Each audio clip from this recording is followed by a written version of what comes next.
Good morning, everyone.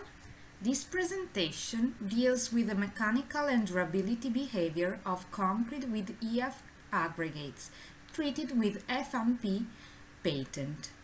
This work is presented by Flora Faleschini, Vanesa-Ortega, Lopez, Katya, Brunelli, and Carlo Pellegrino, and is in collaboration with the innovative startup FMP from Friuli Venezia Giulia. The main goal of this work is to increase the sustainability in construction industry. Why we are working in this field? Because concrete industry is one of the greater consumption of natural materials, and in particular it uses largest amount of aggregates and cement. How to achieve the sustainability goal into the concrete market? Well, there are four main strategies.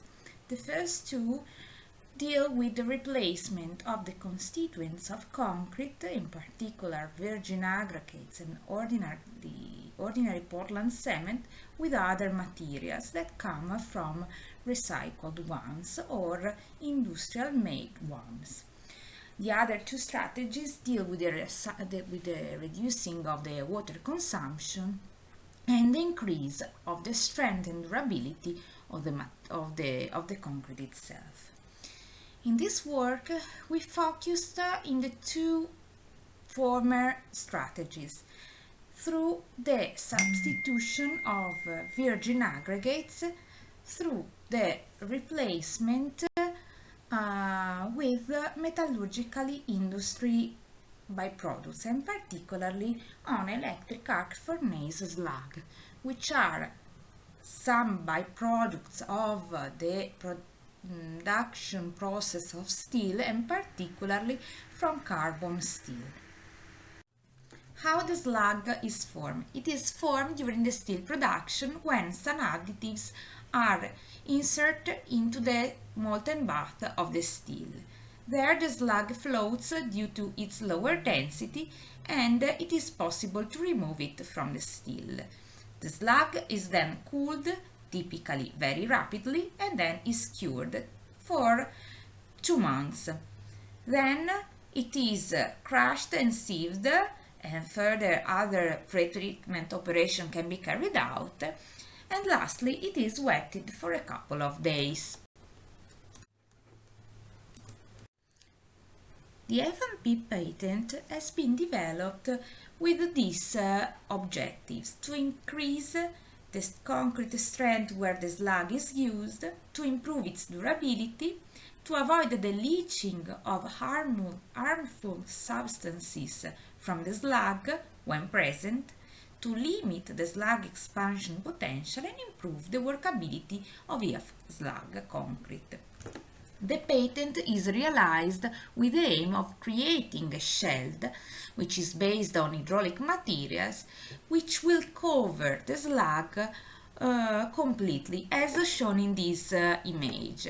The shell thickness is typically of about 50 to 800 micron. Thus, a new interface is created between the slag and the concrete, which is represented by the cementitious shell itself. The slag, treated in this way, has these following features. It has a high density, high water absorption, high compared to the gravel, natural gravel, high strength, low Los Angeles value, and typically, it demonstrates positive results from leaching tests. In this slide, I'm showing you some results about the expansion potential evaluation. In the past, some experience have shown that when the slag is not well treated, it may demonstrate some swelling potential. And this is shown here in this figure, where some cracks from the expansion occurred. There are some possible sources for this swelling potential, but the most important one is the hydroxylation of free calcium oxide and its subsequent carbonation when in presence with moisture. This may cause an expansion that causes further the cracking of the material when used in concrete. Thus, we tested in this work the potential expansion of the FMP treated slag, which demonstrated in all the cases that no expansion occurs, and instead, when exposed to the condition of the test, we achieved always a contraction up to 2% of the volume for all the samples tested here. The test reference are the one shown in this slide with the work of Santa Maria et al. In this work, we have realized 6 concrete mixtures, varying both of the water-cement ratio and then the coarse aggregate substitution. From 0, so we have the reference concrete in orange, to 50 and 100% of the coarse aggregates in gray and black. All the concretes have the same slump class, which is a S4, so with a slump between 16 and 21 centimeter. The analyzed parameters were the compressive strength and tensile strength in 28 days, the compressive strength evolution up to 90 days, and then some durability related properties, for instance, the freezing towing resistance, chloride penetration, and water absorption. Here it is shown also a brief scheme of the test carried out here. I move here rapidly to the results. The first that I want to show you are the strength evolution for the concretes realized. It is clearly visible from this graph, which plot the strength, the compressive strength in megapascal against the age of curing from 7 to 90 days. It is clearly visible how, decreasing the water-cement ratio and increasing the cement dosage, we achieve higher concrete strength. Also, looking at the results, it is also possible to see that typically EAF concrete demonstrate higher strength compared to the reference one, except for the case of water-cement ratio with 0.5 for the EAF 100, so the one with only EAF aggregates replacing the gravel. The same results can be obtained for the tensile strength, which I'm not showing you here for time requirements. But in all the cases, when the EAF slag is used, the tensile strength increased by 0.4 to 0.7 megapascal compared to the reference concrete. Concerning durability test, the first that I want to show you is the water absorption test, which is realized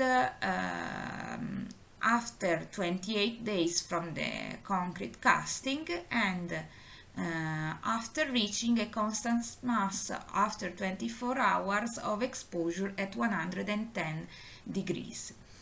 The specimens, 3 for each type, are weighted after fixed time window, 1 hour, 3 hours, up to 7 days, and we obtained that typically, adopting electric arc furnace slag, we have an increase of the water absorption after 7 days. This result is consistent with the increased water absorption of the slag compared to that of the natural gravel. So this result is in line of what we are expecting. However, this might demonstrate a lower durability. However, the second test demonstrates an improved behavior of the EAF concrete when exposed to freezing and thawing cycles. Here we tested 3 specimens per type against freezing and thawing cycles, which are realized by 25 daily cycles with 18 hours at minus 18 degrees and 6 hours at 38 degrees. The comparison is made in terms of compressive strength. Here I show you the compressive strength after 28 days from casting and after the freezing and thawing cycles.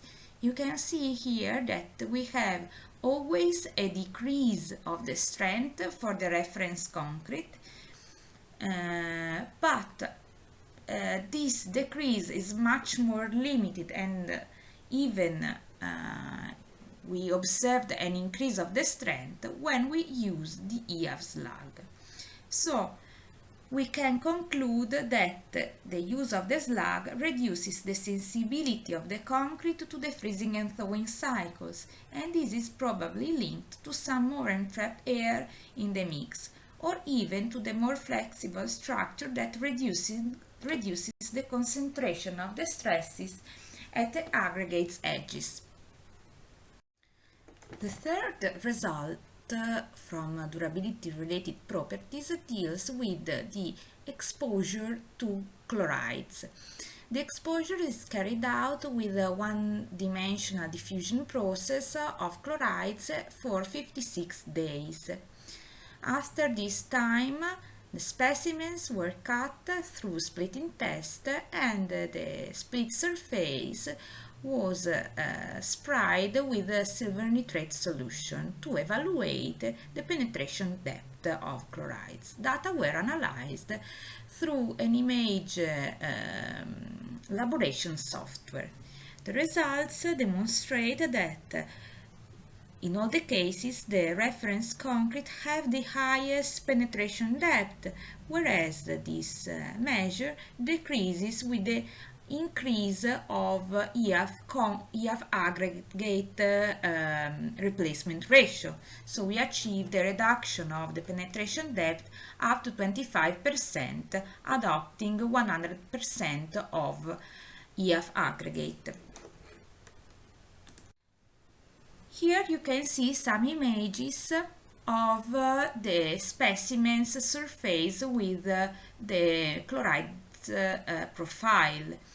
You can see also from these images that the penetration depth is much lower in the EAF concretes. This result may seem a contradiction compared to the result from water absorption test.